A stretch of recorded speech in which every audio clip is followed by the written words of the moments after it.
മഹാനായ അബൂദർ അൽ ഗിഫാരി റളിയല്ലാഹു അൻഹു, ഗിഫാർ ഗോത്രത്തിന്റെ തലവനാണ്, പണക്കാരനാണ്, ഇസ്ലാമിക ലോകത്തേക്ക് വളരെ നേരത്തെ കടന്നു വന്ന സ്വഹാബിയാണ്. ബിലാൽ ഇബ്നു റവാഹ് റളിയല്ലാഹു അൻഹുമായി ഒരു ചെറിയ തർക്കം നടന്നുകൊണ്ടിരിക്കുമ്പോൾ പെട്ടെന്ന് വിളിച്ചുപോയി, യബ്ന സൗദാ, ഓ കറുത്ത പെണ്ണിന്റെ മോനെ. ബിലാൽ റളിയല്ലാഹു അൻഹു ചിന്തിക്കുകയാണ്, ഇസ്ലാമിൽ ഇതൊന്നും ഇല്ലാന്നല്ലേ പറഞ്ഞത്, പിന്നെന്താ ഇങ്ങനെ ഒരു കേൾക്കേണ്ടി വന്നത്? ഇതെല്ലാം കേട്ട് മടുത്തിട്ടല്ലേ ഞാൻ ഇസ്ലാമൊക്കെ പോകുന്നത്? ഉടനെ പരാതിയുമായി നബി സല്ലല്ലാഹു അലൈഹി വസല്ലം തങ്ങളിലേക്ക് പോയപ്പോ തങ്ങളുടെ മുഖമൊക്കെ ചുവന്നു. അബൂദർ തങ്ങളെ വിളിച്ചിട്ട് ചോദിച്ചു, ഇപ്പോഴും ആ ജാഹിലിയത്തിന്റെ സംസ്കാരം ബാക്കിയുണ്ട് അബൂദറെ? വെള്ളത്തിൽ വീണ പൂച്ച ചുരുണ്ടു പോകുന്ന പോലെ അബൂദർ തങ്ങൾ ചുരുണ്ടുപോയി. ഇതെന്താണ് ഈ കേൾക്കേണ്ടി വന്നത്? ബിലാൽ റളിയല്ലാഹുവിന്റെ പിറ്റേന്ന് സുബഹിസ്കാരത്തിന് പള്ളിയിലേക്ക് ബാങ്ക് വിളിക്കാൻ വേണ്ടി വരുമ്പോൾ വെളുവെളുത്ത പണക്കാരനായ അബൂദർ തങ്ങൾ ഇങ്ങനെ ക്രോസ് ആയിട്ട് കിടക്കുന്നുണ്ട് വഴിയിൽ.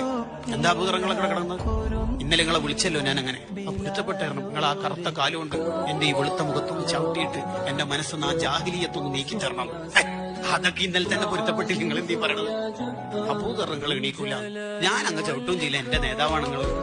അങ്ങനെ ചവിട്ടിയില്ല എന്നർത്ഥത്തിൽ, കാല് വെച്ചില്ല എന്നർത്ഥത്തിൽ അവിടെ വെച്ച് കെട്ടിപ്പിടിച്ച് ചുടുചുംബനം നൽകിയിട്ട് പിരിയുന്ന സുഹൃത്തുക്കളെ സൃഷ്ടിക്കുകയാണ് മുഹമ്മദുർ റസൂലുള്ളാഹ് സ്വല്ലല്ലാഹു അലൈഹി വസല്ലം.